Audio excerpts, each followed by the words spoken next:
ഒരു ഫോട്ടോയിൽ തുടങ്ങിയ രാഷ്ട്രീയ പകപോക്കലിന് ഒടുക്കം ഒറ്റ ഒപ്പിൽ തീർത്തുകൊടുത്ത് കയ്യടി നേടുകയാണ് വി.ഡി. സതീശൻ എന്ന മുഖ്യമന്ത്രി. ഒരുപാട് കാലമൊന്നും ഒരാളെയും പുറത്തു നിർത്താമെന്ന് പിണറായി കരുതണ്ട എന്ന് കഴിഞ്ഞ നിയമസഭയിൽ വി.ഡി. സതീശൻ വെല്ലുവിളിച്ചിരുന്നു. അതിന് തൊട്ടു പിന്നാലെ സകല കേസുകളും കുത്തിപ്പൊക്കിയത് കൂടാതെ ഇപ്പോഴിതാ പിണറായി സസ്പെൻഷനിലാക്കി വർഷങ്ങൾ പുറത്തു നിർത്തിയ പ്രശാന്ത് IAS തിരികെ സർവീസിലേക്ക് കയറുകയാണ്. മേഴ്സിക്കുട്ടിയുടെ പിടിപ്പുകേട് കൊണ്ട് തുടർഭരണം കിട്ടിയപ്പോഴും മേഴ്സിക്കുട്ടി തോറ്റു. അതാണ് 2021 നിയമസഭാ തെരഞ്ഞെടുപ്പിൽ കണ്ടത്.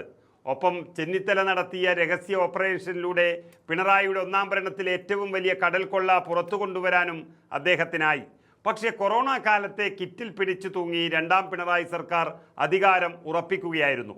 പക്ഷെ കടൽ കൊള്ള പുറത്തു കൊണ്ടുവന്ന് മേഴ്സിക്കുട്ടിയെ തോൽപ്പിച്ചതിൻ്റെ പക പിണറായിക്കുണ്ടായിരുന്നു. അതാണ് പിന്നീട് പ്രശാന്തിൽ തീർത്തത്.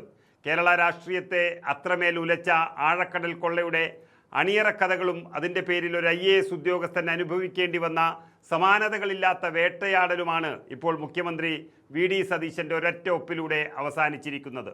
പിണറായി വിജയൻ എന്ന മുൻ മുഖ്യമന്ത്രി തൻ്റെ രാഷ്ട്രീയ പ്രതികാര ബുദ്ധി തീർക്കാൻ എങ്ങനെയാണ് ഭരണകൂട സംവിധാനങ്ങളെ ദുരുപയോഗം ചെയ്തത് എന്നതിൻ്റെ കൃത്യമായ തെളിവുകളാണ് ഇപ്പോൾ പുറത്തു വരുന്ന ഓരോ വിവരങ്ങളും.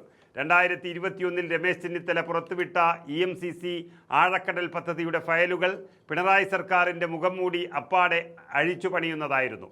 കേരളത്തിലെ ലക്ഷക്കണക്കിന് പരമ്പരാഗത മത്സ്യത്തൊഴിലാളികളുടെ ചോരയും നീരുമായ കടൽ സമ്പത്ത് വിദേശ കോർപ്പറേറ്റുകൾക്ക് കൊള്ളയടിക്കാൻ ഒപ്പിട്ടു നൽകിയ ആ അഴിമതി പുറത്തായപ്പോൾ ജനരോഷം ആളിപ്പടർന്നു.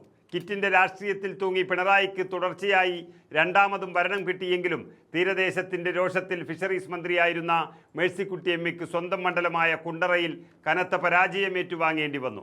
അത് പിണറായി വിജയനേറ്റ വലിയ വ്യക്തിപരമായ തിരിച്ചടി കൂടിയായിരുന്നു.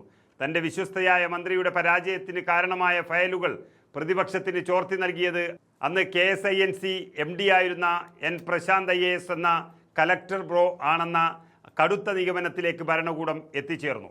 എന്നാൽ യഥാർത്ഥത്തിൽ പ്രശാന്ത് ഇതിൽ നിരപരാധിയായിരുന്നു എന്നാണ് ഇപ്പോൾ പുറത്തു വരുന്ന ഏറ്റവും പുതിയ വെളിപ്പെടുത്തലുകൾ വ്യക്തമാക്കുന്നത്.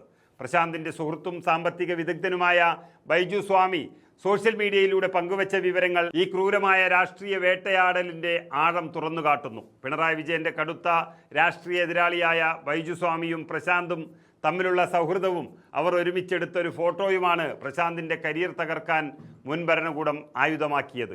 ഈ ഫോട്ടോ കണ്ടതോടെ ബൈജു സ്വാമി വഴിയാണ് പ്രശാന്ത് ആഴക്കടൽ ഫയലുകൾ പ്രതിപക്ഷത്തിന് കൈമാറിയത് എന്ന് പിണറായിയും കൂട്ടരും അന്ധമായി വിശ്വസിച്ചു. സ്വന്തം ഭാഗത്തു നിന്നുണ്ടായ ഒരു ലളിതമായ സൗഹൃദ കൂടിക്കാഴ്ചയാണ് പ്രശാന്തിൻ്റെ ഔദ്യോഗിക ജീവിതത്തിന്മേൽ കരിനിഴൽ വീഴ്ത്തിയത് എന്ന് ബൈജു സ്വാമി ഓർത്തെടുക്കുന്നു. ഈ തെറ്റായ ധാരണയുടെ പുറത്താണ് പ്രശാന്തിനെ മുഖ്യമന്ത്രി തൻ്റെ പേഴ്സണൽ ഹിറ്റ് ലിസ്റ്റിൽ ഉൾപ്പെടുത്തുന്നത്. പിന്നീട് ചീഫ് സെക്രട്ടറിയെ ഉൾപ്പെടെയുള്ള ഉദ്യോഗസ്ഥരെ ഉപയോഗിച്ച് പ്രശാന്തിനെതിരെ പുതിയ ഫയലുകളും അച്ചടക്ക ലംഘന റിപ്പോർട്ടുകളും ചമയ്ക്കപ്പെട്ടു. ഒടുവിൽ സഹികെട്ട് തൻ്റെ മേലുദ്യോഗസ്ഥനെതിരെ പ്രശാന്ത് സോഷ്യൽ മീഡിയയിലൂടെ പരസ്യമായി പ്രതികരിച്ചതോടെ മുൻ സർക്കാർ അദ്ദേഹത്തെ സസ്പെൻഡ് ചെയ്തു. അവിടെയും പക അടങ്ങിയില്ല. സാധാരണഗതിയിൽ സസ്പെൻഷൻ കാലാവധി കഴിഞ്ഞാൽ ഉദ്യോഗസ്ഥരെ തിരിച്ചെടുക്കുന്നതാണ് കീഴ്വഴക്കമെങ്കിലും പ്രശാന്തിൻ്റെ കാര്യത്തിൽ പിണറായി സർക്കാർ കടുത്ത വാശിയിലായിരുന്നു. പുതിയ കാരണങ്ങൾ കൃത്രിമമായി ഉണ്ടാക്കിക്കൊണ്ട് 9 തവണയാണ് അദ്ദേഹത്തിൻ്റെ സസ്പെൻഷൻ നീട്ടിയത്. ലോട്ടറി നയത്തെക്കുറിച്ച് ലേഖനമെഴുതി മാധ്യമങ്ങളിൽ സംസാരിച്ചു എന്നിങ്ങനെ നിസ്സാര കാര്യങ്ങൾ നിരത്തി ഒരു സിവിൽ സർവീസ് ഉദ്യോഗസ്ഥനെ വർഷങ്ങളോളം പുറത്തിരുത്തി മാനസികമായി തകർക്കാനാണ് അന്ന് ശ്രമം നടന്നത്. എന്നാൽ നിയമസഭയിൽ വി.ഡി. സതീശൻ നൽകിയ ആ ശക്തമായ മുന്നറിയിപ്പ് വെറുതെയായിരുന്നില്ല എന്ന് കാലം തെളിയിച്ചിരിക്കുന്നു.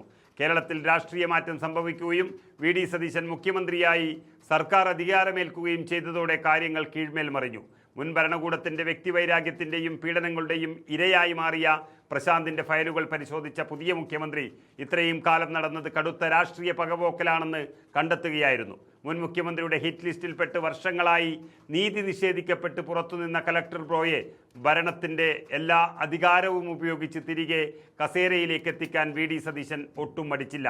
മുഖ്യമന്ത്രി വി.ഡി. സതീശൻ്റെ ഒരൊറ്റ ഒപ്പിലൂടെ പ്രശാന്ത് ഇന്ന് അഭിമാനത്തോടെ സർവീസിലേക്ക് തിരിച്ചെത്തുമ്പോൾ അത് മുൻ സർക്കാരിൻ്റെ ഫാസിസ്റ്റ് ശൈലിക്കേറ്റ ഏറ്റവും വലിയ പ്രഹരമാണ്.